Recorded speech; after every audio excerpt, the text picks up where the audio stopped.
This is my old bike, and it has a lot of maintenance that it needs.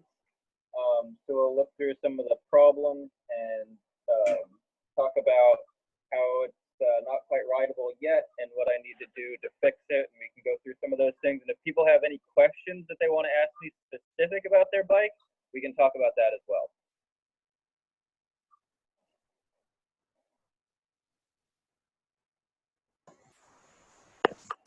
All right, and hey y'all, my name's Eric. I'm an LCI with Bike Easy. That just means a league certified instructor. That class that happened 2 days ago is kind of the preliminary steps towards that, doing a bicycling 101, like safety and things like that. But yeah, I'm happy to be here, and I'm gonna try to show my best at how to fix a flat. Very common problem here, especially with all the broken glass and things and potholes. So yeah. Right. Susan, would y'all like to introduce yourselves and say something maybe you want to learn from the workshop today?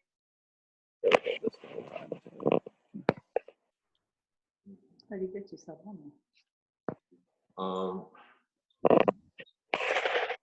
My name is Steven, and today I want to learn how to chain on my bike in case it ever breaks off.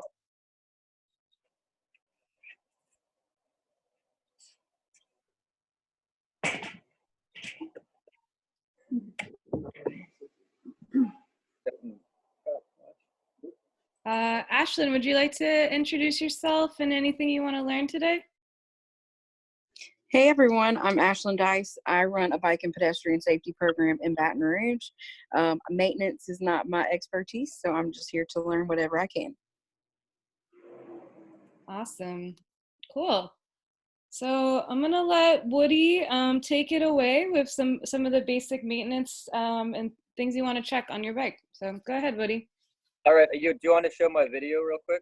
Yeah, sure. So we're gonna start with this awesome little video that Woody just put together for y'all on the ABC Quick Check. And this is something you can do to check your bike every time you ride. You know, especially if your bike's been sitting in a garage or a backyard getting rusty for a long time.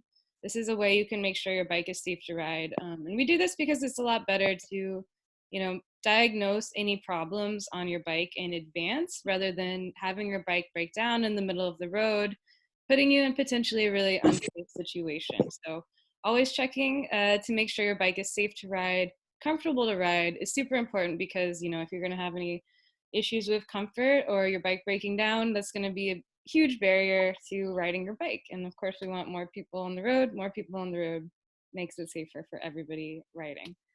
So I'm gonna pull up this video that Woody put together.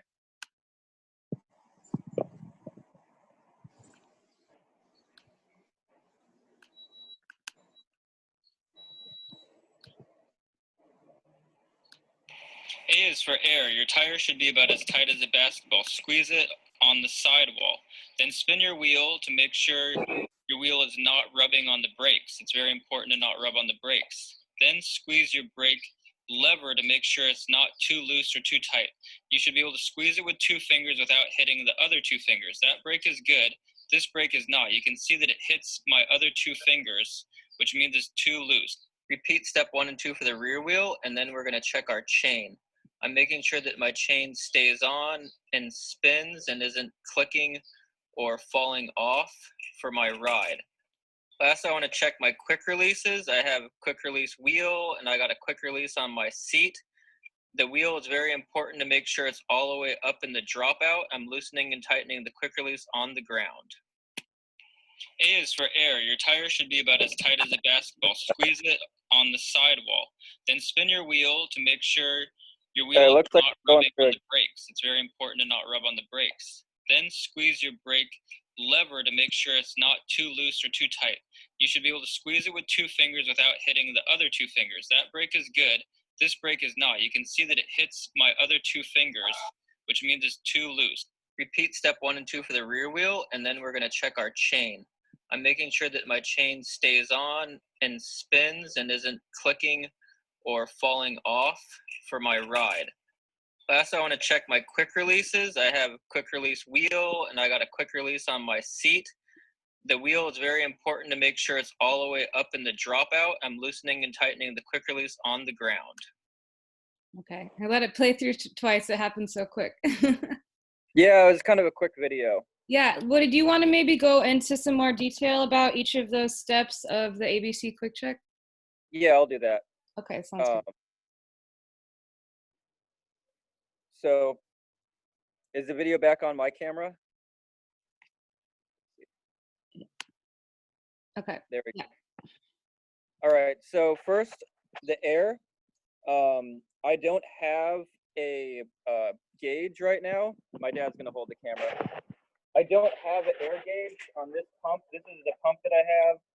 It's a very basic old pump. A lot of people don't have gauges. If you do have a gauge, it'll say somewhere on the side of your tire the pressure. This one says 4 bar or 58 psi. Well, I don't know how many psi because I don't have a gauge on my pump. So that's why we say about as tight as a basketball. And there's a range that your tire can be of how much air you have in it. So the more air, the less friction that you have on the road, the faster you can ride. And with less air, you have a smoother ride and you actually get less flat if you have a little bit softer tire because glass and nails don't penetrate quite as easily. Now this tire is much softer than a basketball.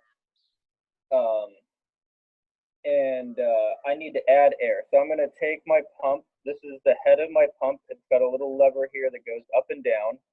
Some pumps, you have to push the little lever down, and some pumps, the little lever goes up. You just have to experiment with your pump, and then once you get that in there, you want to start inflating it. The air should go in relatively easily. If it's really, really hard to get the air in, you might need to adjust this pump head and push it on a little bit more to make sure it's all the way on there. Be careful that you don't damage the valve stem while you're putting the pump on the valve stem. This is the valve. This is the valve goes into the inner tube. The inner tube is inside the tire, and that's what holds the air. So I'm pumping this up a little bit, and I'm gonna squeeze again and pump up a little bit more and squeeze till I get to the pressure that I want. So if your tire has too low of pressure and you hit a big bump, this tire is actually going to squeeze, hit this rim and cause what's called a pinch flat. So that's what happens if your tire is too low, is a pinch flat. And if your tire has too much pressure, you might end up with a blowout, especially if your tire has damage on it. If your tire is worn and damaged, less air is actually better. So that's for the A for air. Now, a lot of people want to put a valve cover on here or a cap. That's not necessary. It's good for keeping your valve clean, but I don't have one, and it's not going to be the end of the world to not have one. Then next, we got the B for brakes. This is my brake right here. The brake pads rub up against this rim right here. So I want to spin my wheel a little bit to see that they don't rub. These ones don't rub. I can hit the brake right here. We got this cable that pulls through the cable housing. And when I squeeze this brake lever, that's what makes these brake arms move and squeeze the pads up against the rim. It's important that the pads don't touch the tire, because if they touch the tire, then I'm going to end up wearing a little hole inside of my tire out. If I wanted to adjust my brake pad, I need to get an Allen wrench like this, put it on the brake pad and loosen it. And then I'm going to squeeze with my other hand. I'm squeezing the brake right over here with my other hand so that it holds the pad up against the rim. And that way I can line up the brake pad, squeeze it, and tighten this brake pad up so it's going only on the rim and not hitting the tire. Now, if the brake arms are hitting on one side and not another side, I have these fine adjustment screws right here. Sometimes it's a screwdriver, other times they could be an Allen wrench. So I put my screwdriver right here and I'll loosen or tighten just a little bit, and it's going to adjust how much this brake pad moves. The brake arm moves to the brake pad. So that if I loosen this, it's less spring tension, which means it's going to open less. And if I tighten it, it's more spring tension, which means it's going to open more. So I want these two brake arms moving evenly so that it does not rub up against my rim. As I spin this, now it's rubbing since I just changed the adjustment a little bit. So I have to tighten this. Every time I tighten it about a quarter turn, I'm going to hit my brake to see it move. So you want to do this adjustment just a little bit and get it so it's not hitting anymore. Now we talked about how this brake was too loose in my video. Well, it's got to be too loose right now because this wheel is out of true, which means some of these spokes need to be adjusted so the wheel is straight. We're not going to go into wheel truing because that's more advanced mechanics, and that's not something basic that most people will be trying to fix. It's pretty difficult. It's the kind of thing that you go to the shop to do. And so I'm just going to leave this brake a little bit loose. So it's not perfect, but it's going to be good enough. It's going to get me down the road until I can get to a mechanic shop to get my wheel trued. All right, next we got my chain here. And this chain is very, very dirty. I want to clean this chain off, so I'm going to get a rag and I'm going to wipe this chain off. And I'm being careful not to get my fingers too close to these chain rings or cogs because I don't want to get my fingers stuck in the chain. I'm also being careful that I don't get my fingers stuck in these spokes because I can hurt myself. And I'm not getting the wheel going really, really fast either. I'm just going around slowly, wiping all this old grease off of my chain. And then I want to wipe some of this grease off of these jockey wheels right here as well. These are called jockey wheels right here on this derailleur. This is the rear derailleur. These jockey wheels are what move the chain up and down right here, up and down this cassette, and that's what allows the gears to change. So I'm going through and wiping as much of this old grease and dirt and all this stuff off as I can. I can use a rag. An old toothbrush can also be useful. I can get in there with a piece of plastic or a stick if I wanted to, and just get this cleaned up. So I'm just going to do a little quick clean so that I don't take up too much time getting all perfectionist.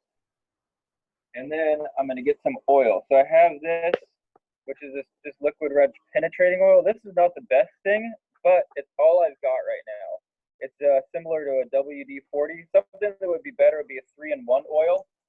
But, you know, tough times, not going out to the store, and this is what I have sitting around in the garage. So this is better than nothing. Cooking oil would be better than nothing. Used motor oil actually works very well. So I'm going to just put a little bit of this on my chain as I spin the chain around.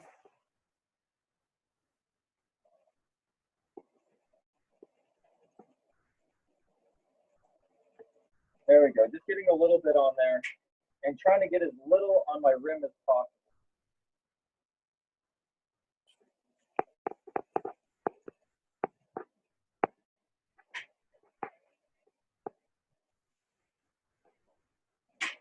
Also, I put a little bit on this freewheel because this freewheel is not spinning very well. So I got a little bit in here so this ratchet system works a little bit better. There we go. So in the video, the wheel was making my whole chain keep on spinning because this needed some lubrication. So lubrication really helps your bike ride a lot better, except for getting it on the brakes. The brakes do not need lubrication on them. a little bit right here where the cable goes in to the derailleur can be helpful as well.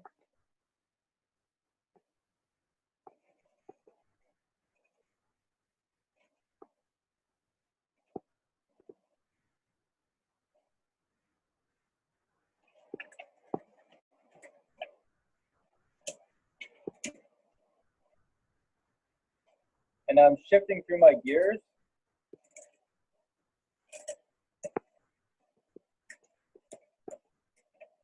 This is getting the lubrication to get into the cable more.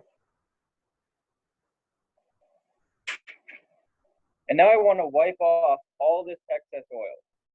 All the oil that's sitting on the outside of my cable housing, all this oil that's on the outside of my chain, all needs to get wiped back off because it's only going to attract dirt.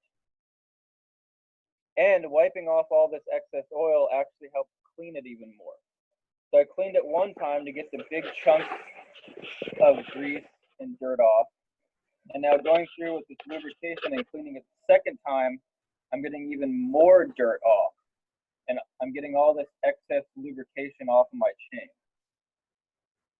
The cleaner and drier you can get this chain, the longer it's going to stay nice and lubricated and clean. And people ask a lot of times, how many times should I clean my chain? How many times should I lubricate it? And that really depends on your riding conditions. The wetter and dirtier it is, the more often that you should clean it. So if you ride through the rain, go through a bunch of puddles, if you want to keep your bike in tip-top shape, cleaning and oiling the chain right away after something like that is a good idea. All right, so there my chain is cleaned up. For the brakes, I could also put just a little bit of lubrication right here where the brake moves. I'm gonna guard the pad with my rag so I don't get any of this lubrication on my brake pad, because the brake pad and the rim are not going to work very well to stop your bike if you get the lubrication there. Also, I got these spots of the cables and the cable housings to put a little bit of oil on those. Gravity can help you get the oil in. So you can look at this cable right here. I'm going to just open this up. I got this little quick release right here that releases this brake, just like that. So when this opens up, I can expose the cable and cable housing and get a little bit of oil right in there. Hit the brake a little bit, the oil goes down, and that keeps my cables nice and lubricated so that they don't get oxidized, or also known as rusty. So when the cable rusts inside this cable housing, the rust makes it not move anymore, and your bike is no longer going to stop, or when you squeeze the brakes, your brakes don't open again. So this is happening and you squeeze your brakes and they don't open again. You might be able to get the oil in there, move it back and forth, and clean that rust out and get your bike working again. Lubrication is very, very important to keep your bike working. So let's move on from the brakes. We did the brakes, the chain, the air. The quick releases, I'll go into that one more time. Put my bike down. So right here is the quick release. This is the dropout, and we talked about the wheel being all the way in the dropout. This quick release can be loosened and tightened. I got this nut on this side and this quick release lever on that side. So I tighten this nut on this side and push this down. This should be tight enough that I can push it with my hand with a bit of resistance, and not so tight that it's super difficult to push. And I want this quick release out of the way. I don't want the quick release, say, going like this, because that way if I park my bike somewhere, it might accidentally open up just by hitting it on something. Let's pull this wheel out.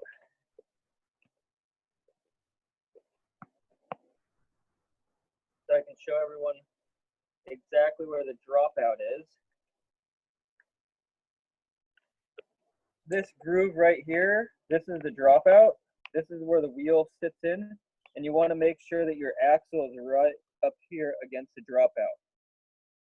Now this quick release wheel has these springs on it, and this is a very common mistake that people will pull this all the way out. This is not necessary to completely remove this, and then they'll reverse their spring like this, so that this big side of the spring is going in. This is going to end up having the spring get caught in the dropout, and then your wheel is not going to go all the way into place. So you want the smaller side of the spring going towards the axle, just like that.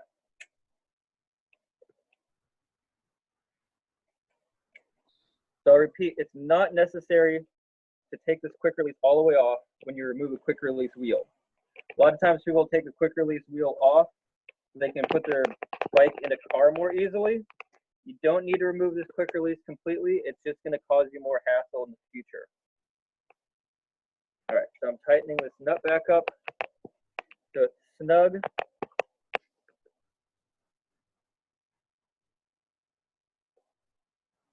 I have a little light on here. That's a little extra thing that most people don't have, but it's a nice light. I like them. They're called relights, and they work with a magnet. So when the wheel spins, the light turns on. All right, so I'm tightening that back up, and then it's very important to put my brakes back on afterwards. Let's get a close-up of the brakes right here coming on and off. So right here, you pull on the cable, push the brake to release just like that. That's how you open up your brakes for getting it on. Now this is the brake spring right here. Let me pop this spring off. This spring right here, sometimes this will come undone when you're moving your brakes around. So if this spring pops out, you need to pop this back in right there because that's what opens up the brake. Also, if you don't have any tools or your adjustment isn't working anymore, this spring can be bent a little bit to make it work again. Sometimes those springs get worn out and you can bend them back to get them to work again in an emergency. And the last thing about the ABC Quick Check is taking your bike on a quick ride to make sure everything feels right. So if you're about to go on a ride, it's a long ride, you might want to just do a really quick little ride just around in a circle to make sure that your bike is in good enough shape to get you down the road, listening for things that are making funny noises or making your bike not move as fast. All right, are there any questions?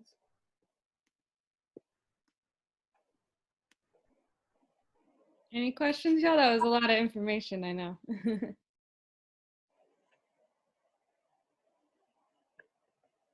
All right. Well, thanks, Woody. That was awesome. You're welcome. Cool. Well, Eric, do you want to start getting into how to fix a flat? Yeah. Hey, y'all. So I'm going to show y'all the basics of fixing a flat. And to start off, I recommend if you're out riding, especially on a long ride, to carry certain items with you that will allow you to do this on the road, so you don't get stuck somewhere. And it doesn't take much. For my own bike is all that I need, and I'll explain what these are. This is to get my wheel off. So a wrench, you can have smaller versions of this if you want. Or if you're lucky enough to have those quick releases like Woody just showed you, you don't need this at all. So this is only for the bike I'm riding currently. Next, you want a patch kit. So this is what's going to allow you to patch that hole in your bike if you run over glass or something like that. And this is again why when you're riding, you want to stay away from that curb and not be all the way to the side of the road, because that's typically where all this debris builds up and you're more likely to get a flat. And you also want to make sure your tire pressure is correct according to the PSI, which usually that is going to be written on the side of your wheel, and you'll see the PSI. And if you have a pump that allows you to read that, it's good to fill it to the proper PSI. and that will keep you from getting things like pinch flats or just flats in general. But inside of that patch kit, usually going to notice the patches, the glue, and this one doesn't have it, but typically you might have, oh, it does actually. Typically you have either a piece of sanding paper, or they'll leave you with this little metal piece. And this allows you to rough up the area where there's a hole. And then last two items that you need on the road are going to be your bike levers. These allow you to open up and take off the wheel. And then you can buy these at any bike store, just a simple hand pump. And this one's pretty nifty because you can actually screw it in to the bike. And I can show that how it's used, but for now, since I'm at home, I'm just gonna use the regular old bike pump. You definitely don't wanna have to carry around this on the road. Okay, so when you get a flat, the first thing you wanna do is just check around, see if you can visibly see where there might have been a puncture. If you have a hole in your wheel, or in your tire, I mean, you're probably, this isn't gonna be a good fix because you're gonna need to get a new tire. So if you don't notice anything, first off, you're gonna get to taking off that wheel and getting to the tube. So the tube's inside of here. And that's where these levers come into play. What I like about these is you might have two edges. This one is where you pry the tire off. This is where you can actually put it into the spokes, and this will hold this one in place while you take the second one to go around the rim. So I'll show this a little bit better. Let me tilt the screen. Okay, so first off, I'm gonna take the first one, put that flat edge underneath the wheel, tilt that up, and then as you can see, I'm gonna put that other edge into where there's that spoke. So that'll keep this one in place. And then I'm gonna go in with the second one.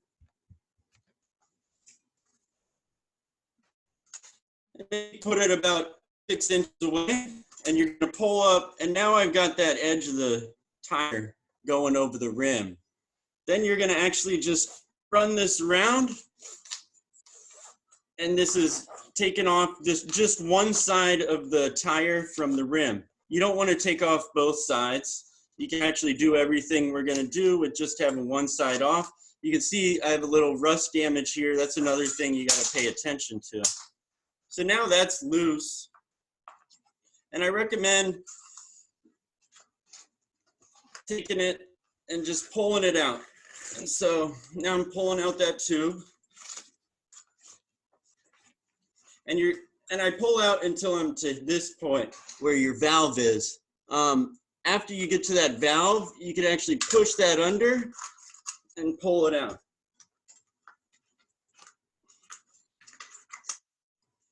Okay, so now I have this tube out, and you want to just look around again, see if you see any holes. If it's a large hole, you're probably not going to be able to fix this, so it might also be good to move around with a spare in terms of this, a spare tube. But this one doesn't seem to have any large hole. So what you're going to do is you're going to take your pump and just put some air into it. And this is going to change the pressure, so you might be able to see where that air is releasing, and then you'll find your hole.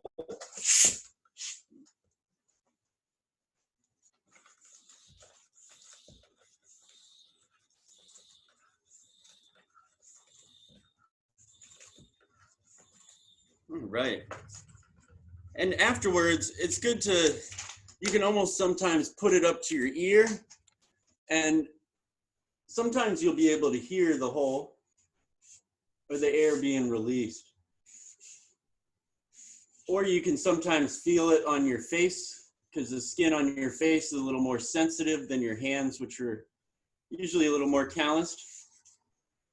But I personally can't find where this hole is. So this is something that you could do different when you're at home versus if you're on the road is at home, you can fill up a bucket of water.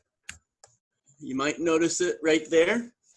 This bucket of water is great because you can run this tube through the water, and what you're going to see is it'll help you find that hole because you'll see bubbles leaving that tube.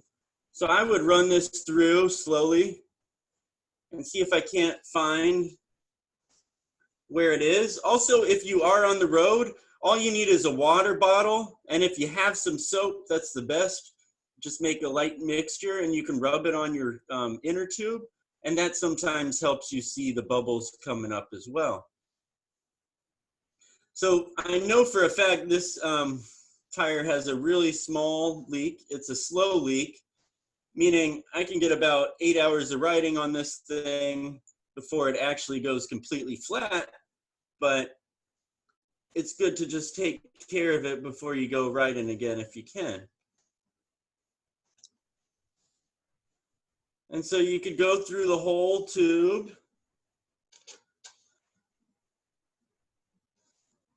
Might have found it.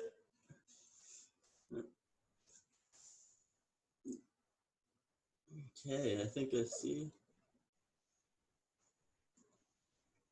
All right, so once you find it, you actually want to keep your finger on where the hole is. And again, this is a very small leak. So once I've found that leak, what it's good to do is you want to release a little bit of air out again. So you're going to go back to this valve, and you're going to notice this little centerpiece. You can actually just push your finger on that, and it'll release the air. And you want to get it pretty low, almost near flat again. So it's deflating, you can see.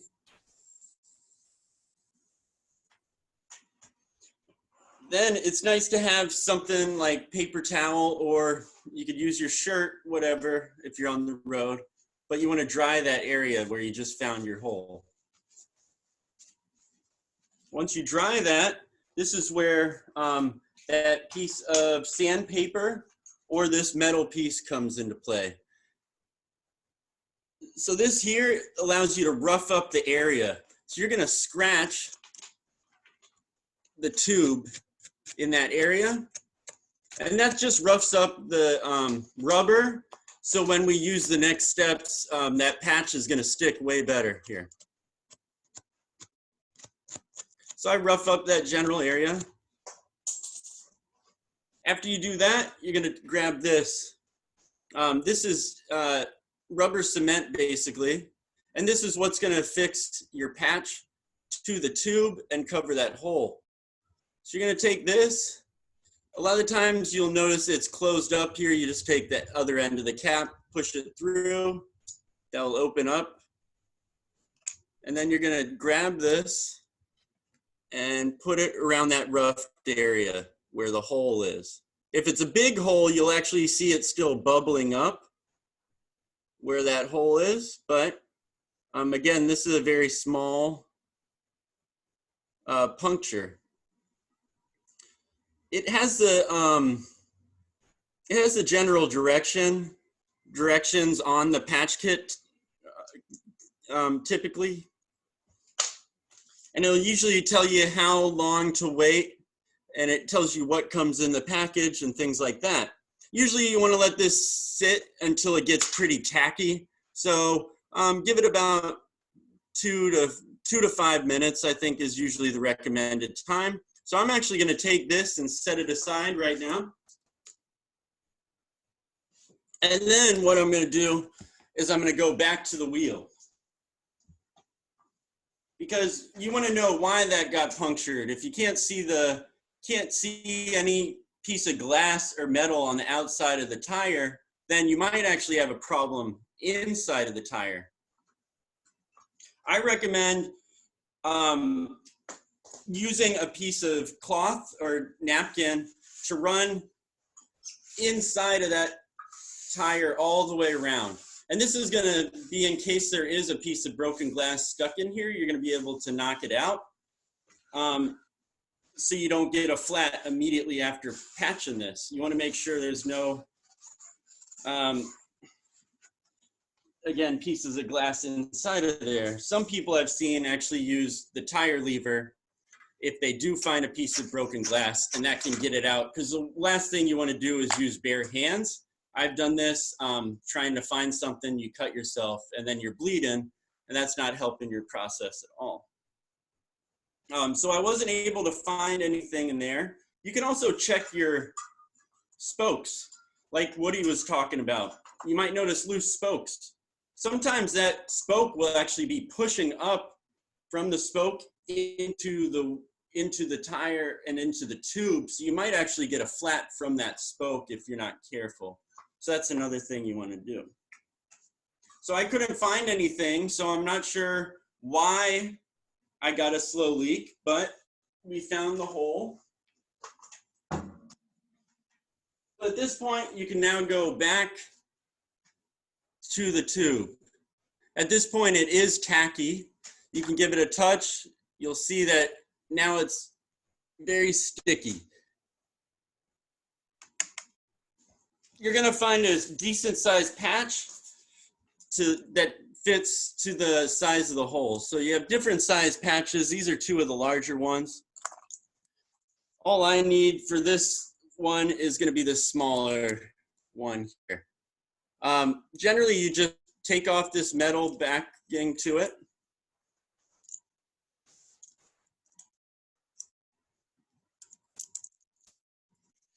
And now you have the patch. And now that I've taken off the metal backing, you have this back side of the patch. This is the part that you want to stick to the rubber cement that you just applied. And at this point, it's tacky enough to where you're going to put that patch onto that rubber cement. You can see how it's sticking already.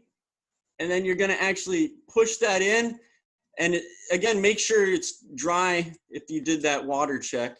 But you're going to take a little time to keep pushing this in.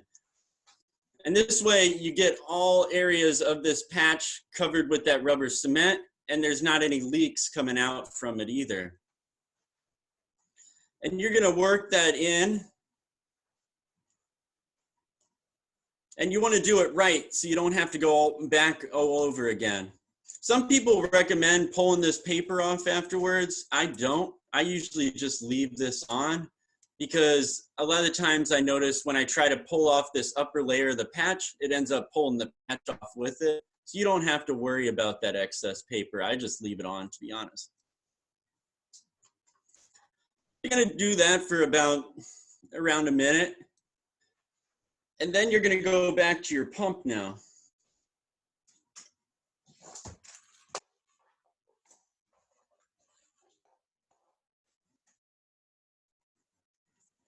You're gonna put it back here and get it ready to pump up. I would recommend holding on to that patch the whole time that you're doing this. And then as you pump this up, keep holding where that patch is, because you want to make sure that you keep this from coming off the inner tube. And I don't pump it up all the way either. Don't over pump it. Keep putting pressure and keep working it in. And I generally, after I get that pumped up a little bit and I work it for a little bit, again, I'll release this air. And this allows, what you're doing is you're allowing that rubber cement and the patch to both expand and then contract again. So let out the air completely. And then I work that patch one last time, make sure it gets all that, gets the hold with the rubber cement. And then I'll pump it one more time, just a tiny bit though. You just want a tiny bit of air in this tube before you put it back into your,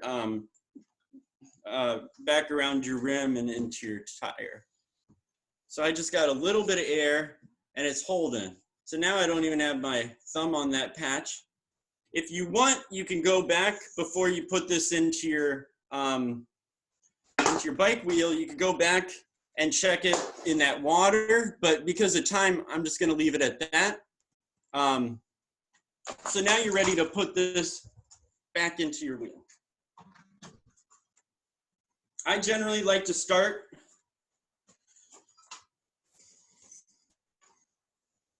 with this part going into the hole that's located inside of your rim here. So I start with that part. Make sure you pull that all the way in, and now it's back into that metal rim here. And then I start by working, and this is why you want a little bit of air in this, is you want to start putting it into the tire. And you're going to do that all the way around.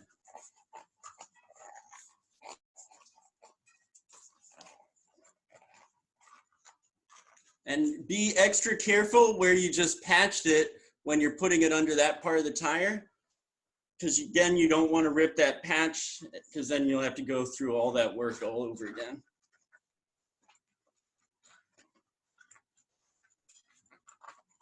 Okay, now I've fitted that whole inner tube back into the wheel, but the tire itself is still hanging over the rim. I actually put a little too much air in, so I'm just going to let a little bit more out. All right. And then again, I personally like to start where that is. So you can usually work most of this back into the rim, this edge of the back into the rim by hand.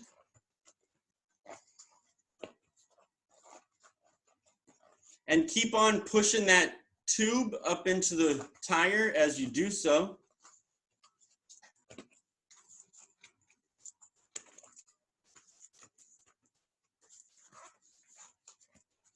And then you're going to get to a point where it gets too hard or difficult to actually do it by hand. So at that point is when you need those tire levers again. And what you're going to do is, instead of, to get the wheel off, you're actually prying up. Now you're going to pry inward.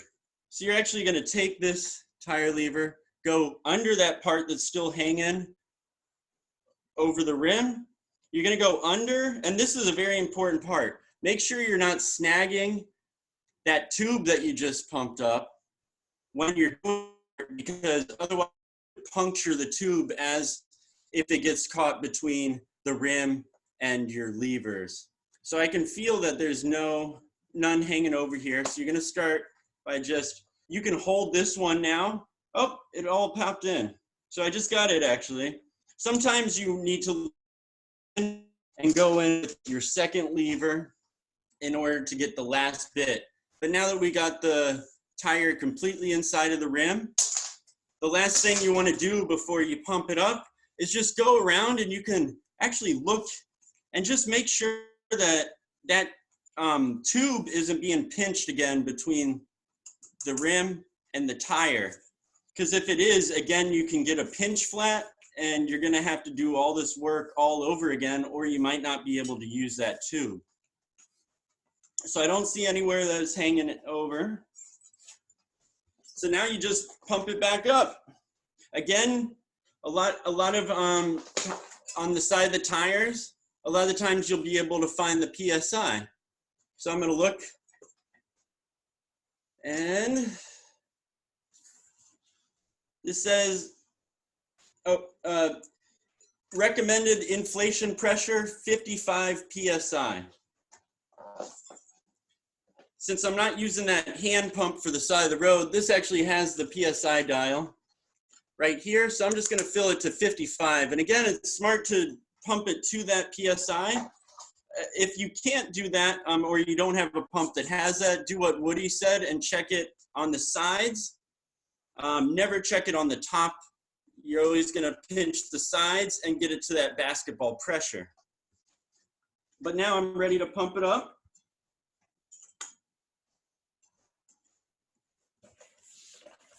I'm going to go to 55 on my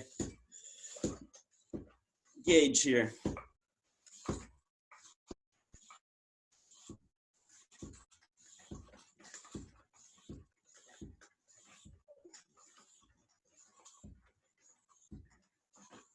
right.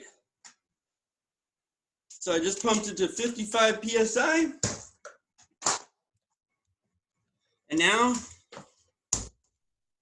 it bounces like a basketball. So that's how you fix a flat.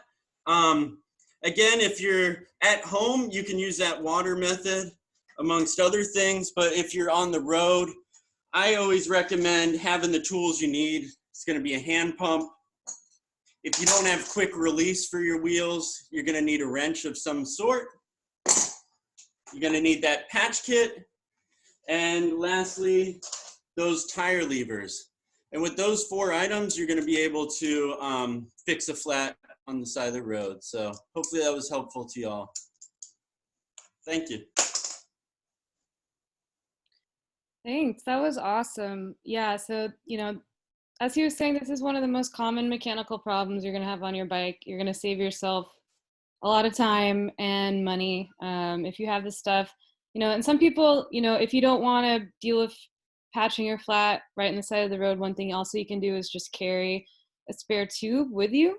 So on your tire is going to be labeled the tire size or the tube size. If you know what size tube you need for your bike, it's good to have that on hand. So if you ever need to go to a bike shop, just carry a spare tube with you. And one thing you can do is just swap out the tube and then take your tube of a hole home, patch it later, and then you have a backup tube for later. So that's another thing a lot of people like to do.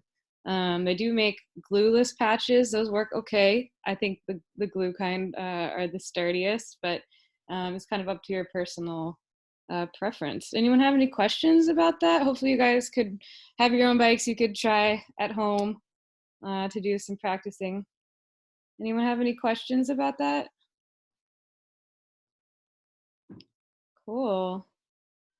Well, y'all, I'm gonna put in our feedback survey here if y'all get a chance to just fill it out so we know, how we did, what we can do better. This is our very first virtual maintenance workshop, so we're trying to experiment with stuff that we normally like to do, in a hands-on kind of way as best we can virtually.